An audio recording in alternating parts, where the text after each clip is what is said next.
riots heading to streets after sick admission comes out about why Muslim cop shot white woman. When Justine Damon called the cops to report a potential assault she heard behind her Minneapolis home on Sunday, she didn't think she would become the victim. As she stood beside the patrol car in her pajamas, calmly describing what she witnessed, she was shot in the gut by the Somali Muslim cop listening to her account from the passenger seat. In the hours since the horrific details of that fatal night, the country was left wondering why this officer sent to protect this woman killed her without provocation. Now the truth has come out, and it's worse than we thought after Officer Mohammed Nir's partner, who was there that night, reveals the motive based on what he witnessed seconds before Nir pulled the trigger. It's been nearly 36 hours since the news first surfaced in the media late Monday afternoon, and nobody has heard a thing on the matter from Nir's partner, Officer Matthew Harity.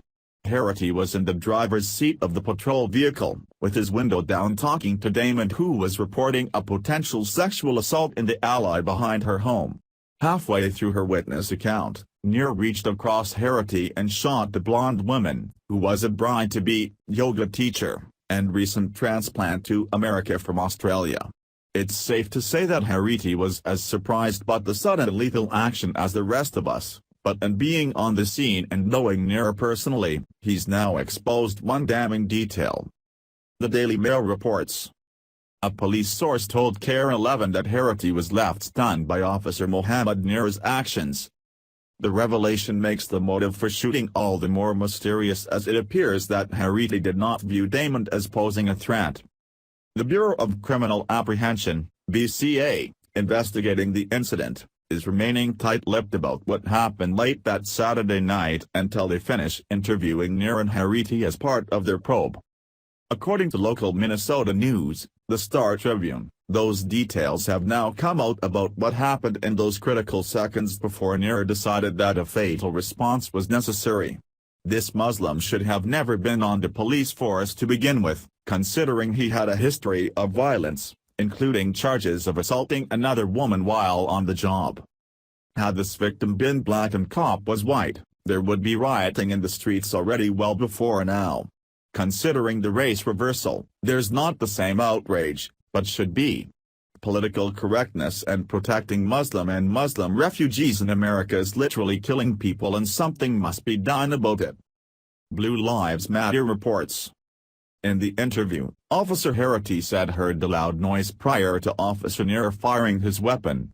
The BCA said, Harity indicated that he was startled by a loud sound near the squad, according to Star Tribune.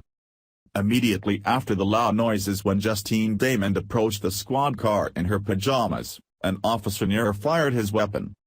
During the radio audio of the incident, a dispatcher references 2 shots heard to the east. An officer responded, "We heard those sounds from the station, those are probably aerial fireworks." It's believed that those fireworks may be the loud noise that the officers hears. It is not clear at this time if the shooting was an accidental discharge from being startled, or Officer Nir was responding to what he perceived to be gunshots while a person approached them, or some other reasoning. Officer Nir has still not been interviewed. If the shooting is determined to have been accidental, criminal charges would be appropriate and are certain to be filed. If the shooting was an intentional act, then all of the circumstances would need to be the judge to determine if it was objectively reasonable. Nir should have been stripped of his badge and gun after a May 25, 2017 incident in which he accused of false imprisonment, assault and battery. He and 2 other officers had arrived at a woman's house in response to a call to police in which he allegedly mistreated a woman in the home there. The victim recently filed a lawsuit against Nir before he killed Damon during this last call. Nir attempted to discredit his previous victim's claim by saying he has reason to believe she was suffering a mental breakdown, as an excuse for creating these allegations. The woman and her doctors have adamantly denied this assertion, stating that Nir grabbed her right wrist and upper arm, which led to her having severe pain which was caused by a previous shoulder injury as she was being arrested. There is a trend of mistreatment of women by Nir, which characteristic of his Islamic faith. He should have never been allowed in a position of power initially if he's so triggered by loud noises. In this later case, perhaps as a result of his upbringing in Somalia.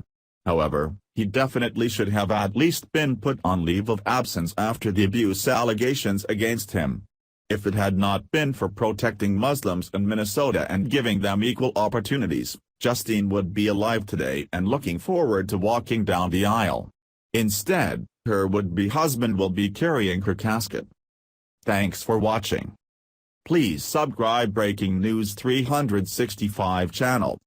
Goodbye and see you again.